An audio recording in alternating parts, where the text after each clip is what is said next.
I'm at the unloading site, and you can see how fully loaded everything is. It's pouring rain, so I'm taking cover for a moment. Thankfully, I don't have to unload it myself, and luckily my colleague is staying dry too. Done! The truck is unloaded, and such friendly people here despite the rain. Maybe it's because they're closed to customers today. Now I'm heading back to the southeastern corner of Bavaria. There, I'll pick up another load, which will be heading all the way to Bremerhaven, literally across the entire length of Germany. Of course, I won't make it all the way today, and I've already scoped out a spot to stop and sleep, but I'll need to see how it lines up with my driving hours. I'm also curious to see how the Iveco handles in the rain, and what the energy consumption is like in these conditions. A main road was closed, which means I'm now driving through the city center, and as a truck driver, this is a super tight intersection where I can't only use the left lane. I have to block both lanes to swing wide enough. If you see someone doing this, they're not being rude, they just need the space to turn safely. Loading earlier was a great experience. The forklift operator was super friendly, asked tons of questions, and was really curious about the truck. The team in the warehouse was also in a great mood, and there was another truck driver there who was also interested in the truck. He even took photos of the Iveco. He said he'd love to try an electric truck someday. It's cool to see people becoming more aware of these trucks, and they are definitely popping up more often. And my load is actually for the trucking industry. The cargo was well packaged and easy to secure. Now I've got 3 hours of driving ahead. The truck's battery is down to around 60% because of all the slow city driving, but that's plenty to make it. Once I arrive, I'll take a longer break before driving another 3 hours. I've made it to Wernberg-Kuplitz, a little truck stop with a McDonald's nearby. When you pull in, a friendly lady greets you and asks how long you plan to stay. If it's just a short break, there's no charge, but if you stay longer, you'll need to pay up front. It's kind of a funny system, but it works. There are some Tesla V2 superchargers, and further back, there's an old Allego triple charger that I've used many times back in the day with my Zoe. There are also several Ionity chargers, though it's a bit tight. They've even placed a stone barrier to discourage trucks from pulling in, but it's still wide enough to fit. I measured the cable length, and if you park right at the edge of the curb, the cable will just about stretch far enough to charge, but I'm not going to test it this time. Another funny thing, the displays on these chargers are sometimes unreliable. For Tritium units, the screen sometimes doesn't work, but you can still activate charging via card or app. Ionity even put stickers on them to reassure users not to worry if the screen is blank. I'm now near Leipzig, at the Nempitz truck stop, which also has Ionity chargers. Unfortunately, it's quite late, so finding a spot here is going to be a bit of a gamble. But one thing is for sure, traveling with a truck like this is never boring, especially when the parking situation adds a little extra thrill to the evening. It's almost like an adrenaline boost when you hunt for a spot. What's crazy is that the free rest areas are always completely overloaded, but the truck stops where you have to pay are much more relaxed. It's 8 p.m. on a weekday, and the parking situation isn't as bad as people often claim, especially if you're willing to pay for a spot. I totally understand that many drivers say, "I'm parked for 9 hours. I don't need luxury or extra comfort." But it's not like there aren't any parking spaces available. My workday is almost over. I'm currently charging the truck. Krimelix is having an evening snack, and I'll grab some dinner myself shortly. After that, I'll repark the truck and call it a day. This morning, I've already driven a few hundred kilometers and just passed Braunschweig. On my way to Bremerhaven, I'll need to take one break. So my next stop is an Aeropulse station I've never visited before. Recently, I contacted the BALM, the Federal Office for Logistics and Mobility, regarding the issue of interrupting the rest period to move the truck after it is charged. I wrote to them on Sunday, and by Monday afternoon, I received a response and even a call.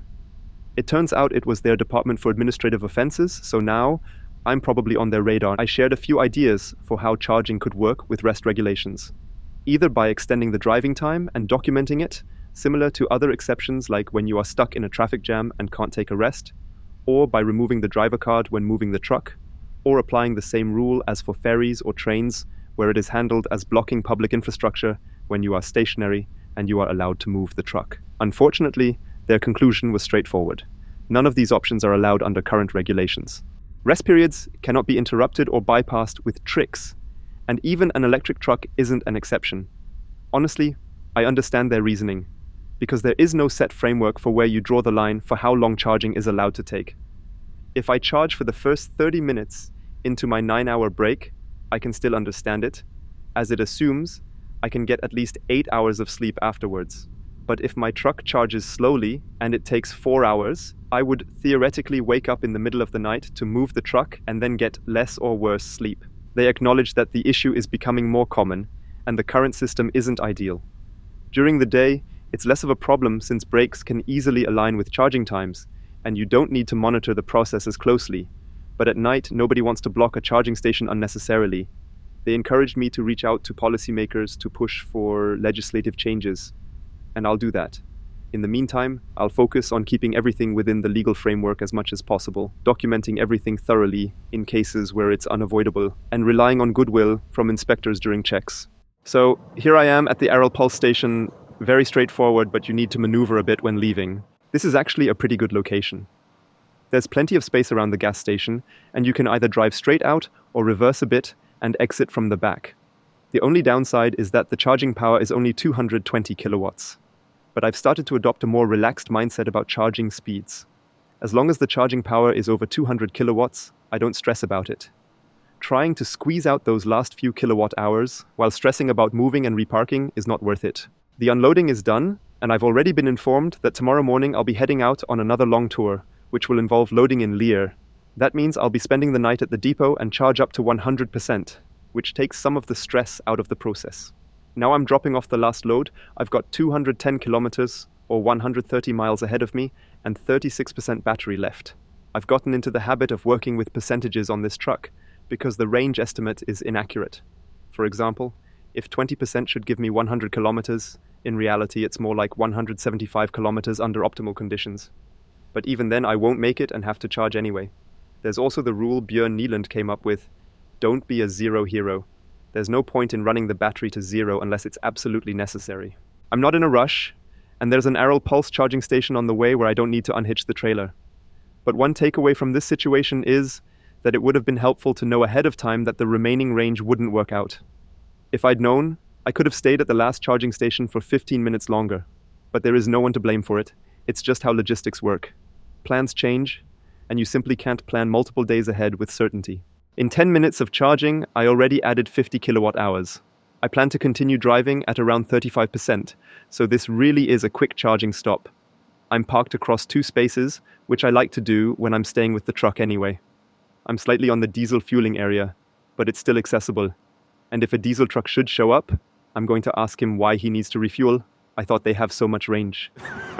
The workday is done. I've arrived with 11% left, so I did not have to stay at the charging station as long as I did. But something fun happened when I was dropping off the last load. Another truck driver was curious about the electric truck, so I gave him a small test ride. He was really impressed with how it accelerates, how smooth it is, and how quiet. I explained how it all works, and I think this kind of hands-on experience spreads the word better than just talking about it. But wait, what's that over there? That's a Volvo FL, so a slightly different model. Honestly, I feel bad for not being better prepared to recognize these trucks, but I'm just as surprised as you are. This one has a massive battery pack with some space at the back, probably not the full configuration. It's got a nice box build and a larger cabin with extra windows, including one down low, almost like a glass house. I initially thought it is a test vehicle, but it actually belongs to us. It has nano Janssen plates. Okay. I was able to sleep in a bit since my schedule is pretty relaxed. The plan is to load goods at the Lear port and deliver to 3 locations. One stop is today at 4 p.m. and only 4 hours away. It's 9 a.m. now, so I even have enough time for a break. And the other 2 stops are scheduled for tomorrow. Unfortunately, I can't give you the exact charging data from the station at the depot. The Iveco sometimes resets the charging session, and since we don't have a back-end system yet to remotely access the charging station, I have to rely on the numbers on the display. A back-end system is super important, not just for billing and monitoring the truck's consumption, but also for load management. When dealing with industrial-scale electricity or charging these large amounts, the cost isn't just about the price per kilowatt hour, which is relatively cheap at a few cents. The big factor is grid fees, which depend on peak loads and how consistently those loads are used. For example, if a few trucks charge at low power, it's manageable, but if 10 trucks suddenly pull 300 kilowatts each, creating a 3 megawatt spike, that's really expensive. The grid operator has to account for these surges and charges accordingly. That's why load management and peak shaving are critical. It's about smoothing out those spikes, optimizing energy storage, solar integration, and spreading out the load. For example, If all the trucks come back on Friday, but they aren't needed until Monday, you can spread the charging over the weekend. Plus, if you know the sun will shine on Saturday and produce a lot of solar energy, you'd want to prioritize that window for charging. It's an exciting challenge, and I think a lot of logistics companies could learn from how we're tackling this. Ultimately, it's all about saving money. You can significantly reduce energy costs with the right setup. And at ChargeX, we debated whether to manage charging stations based on the stations themselves or to make it user and vehicle based. For me, it's critical that the system revolves around the vehicle. Each truck should have a card or chip assigned to it, and the load management system should know exactly which truck is at which charging station. We've been presented with ideas like having priority stations where drivers with urgent charging needs are supposed to park, but that's completely unrealistic. Instead, the system must understand which truck is at which charger and have insight into the schedule. It should know when each truck needs to be ready. For example, dispatch needs to input when the truck is scheduled to depart and its route, so the system can optimize charging times accordingly. This approach offers far more flexibility to decide when and how to charge each truck. And that's exactly how we're going to set it up, because it makes the most sense for both efficiency and practicality. I'm almost at my destination, but things aren't going as planned. Under ideal conditions, the truck can do 500 kilometers or 310 miles, so on a 300-kilometer route, I should arrive with about 40% battery. Instead, I've got 20 kilometers left and I'm already down to 23%. Earlier, there was heavy rain and a strong headwind, which really drove up the energy consumption. But one thing to note is that the BMS, the battery management system, can recalculate a bit because it's set up very conservatively. Sometimes the range or battery level adjusts slightly upwards, but I'm not worried about running out of range. It's more about convenience. There are plenty of charging stations around here. It's really just about sticking to my planned stops. Running out of battery is pretty rare in practice. And you might wonder why I'm driving so slowly. Trucks are limited to 60 kilometers or 37 miles per hour on country roads and 80 kilometers or 50 miles per hour on highways. The reason for the lower limit on country roads is the lack of a physical divider between traffic directions, which is only present on highways.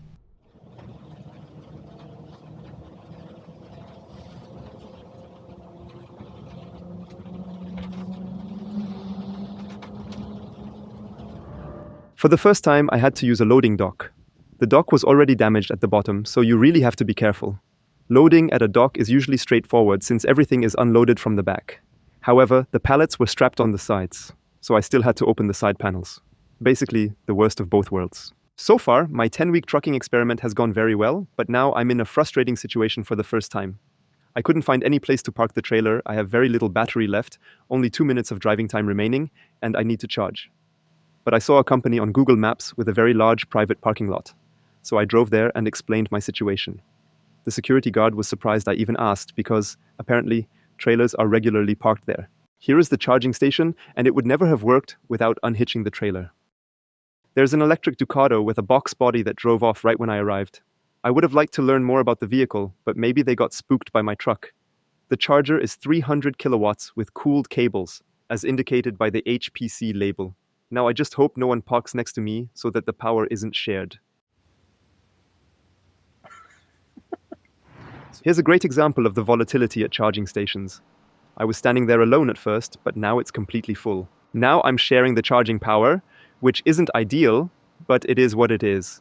Even if I continue charging at 150 kilowatts, it will still be enough for today. The electricity here is cheaper with the ENBWL tariff.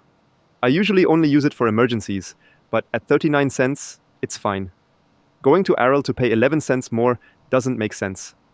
I'm curious where I'll sleep tonight, because I'm trying to get as close to my destination as possible to maximize tomorrow's driving time. Now, of course, one could complain that slow charging takes forever, but I see it positively because you're supposed to have 11 hours of rest, but you can reduce that to 9 hours 3 times a week. You can also split it into 9 hours of rest and 3 hours of breaks during the day. You lose an hour because 9 plus 3 equals 12, but if I stay here for 3 hours, I only need to rest 9 hours overnight. This works perfectly in this situation. Now I'm in the industrial area near my unloading location because I thought I'd be clever and drive as far as I could. Unfortunately, there's no parking allowed here, but I saw on Google Maps that there's a spot where I can park and sleep.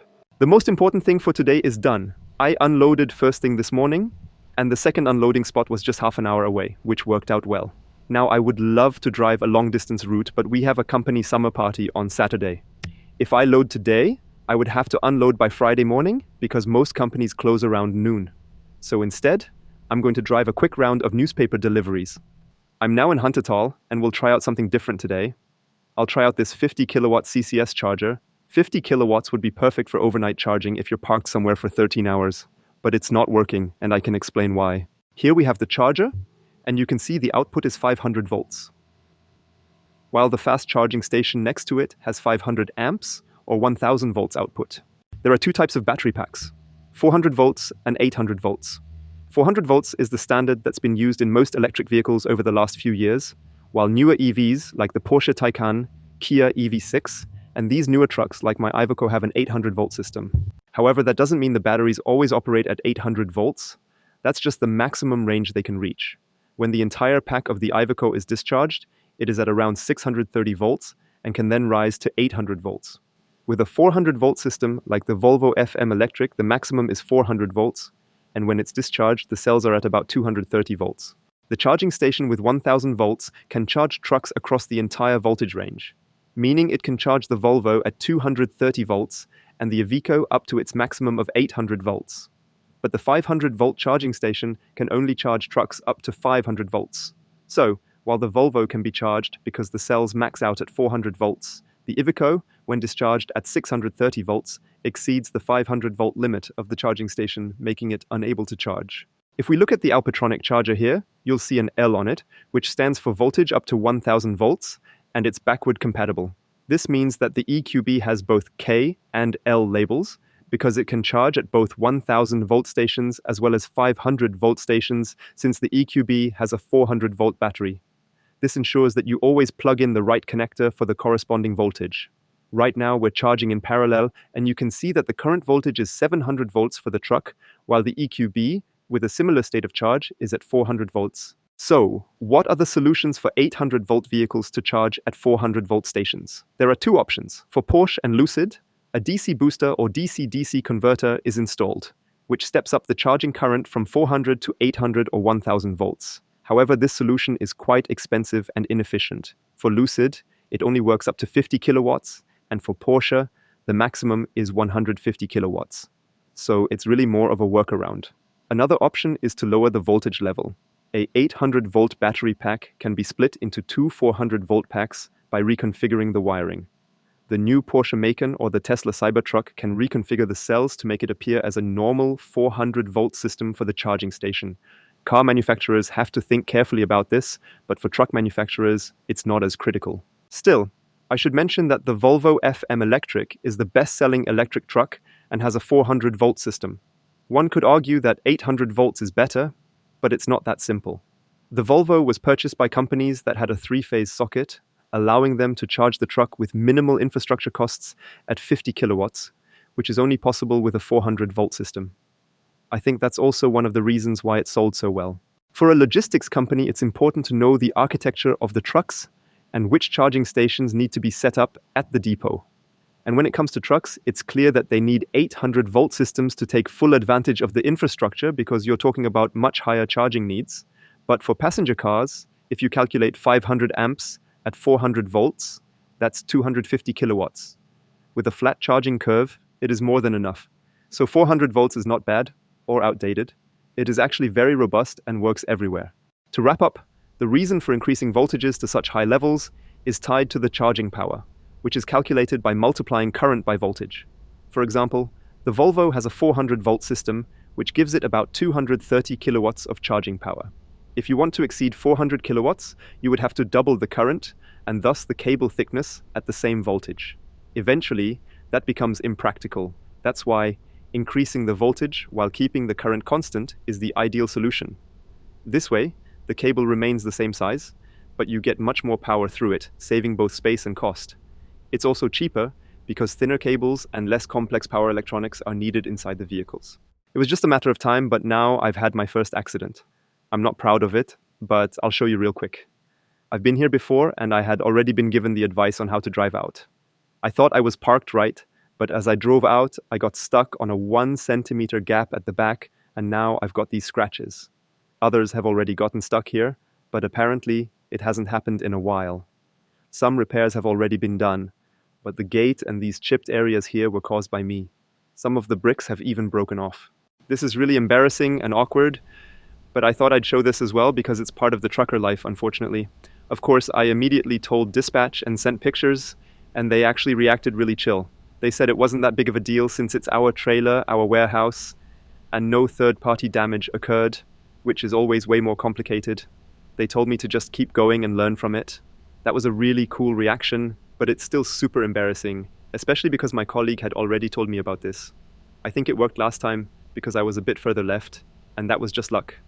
Now, they told me I need to drive out further over the curb, and that half a meter makes the difference. Sometimes you need a reality check, and you have to be really careful when you're responsible for such massive trucks. Mark Zuckerberg has this legendary startup quote, "Move fast, break things," and I have to say, I already put half of it into action. But things happen, and the next day the world looks completely different again. So, I'm just glad when the day is over. Last day of the week, and I'm delivering wood on an open trailer. There are 3 drop-off locations today, so it's going to be a relatively short day. I just checked the loading sequence because it would be a shame if I arrived and had to unload the bottom layer first.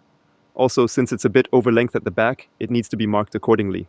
The battery is fully charged, and I'll manage the whole trip today without needing to recharge. I finished at my second drop-off point, and now I still have a big load of wood for the last one.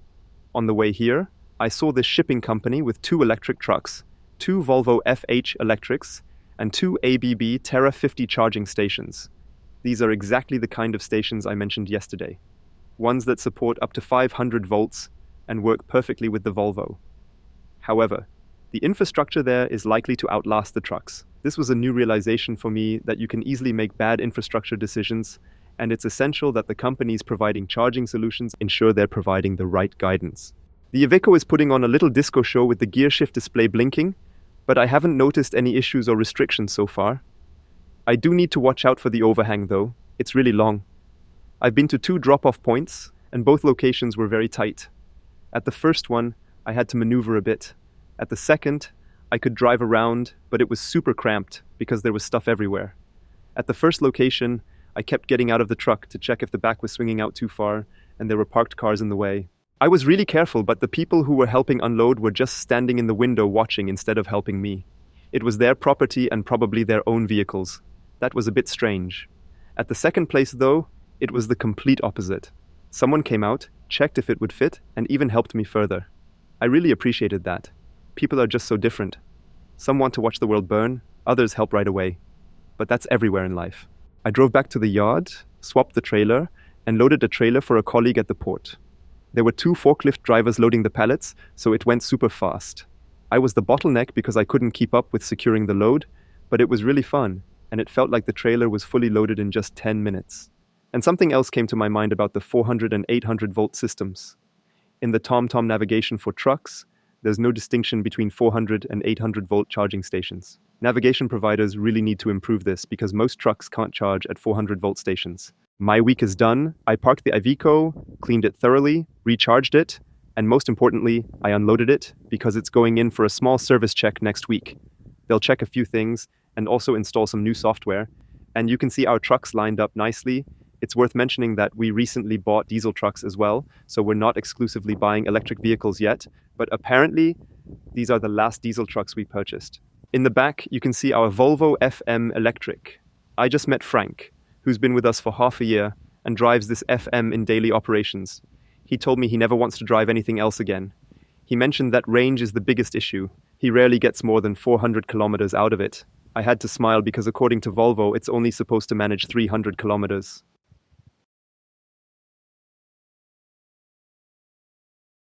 When you have problems in life and can't do anything about them, there's no point in getting upset. You just have to learn from it and move forward.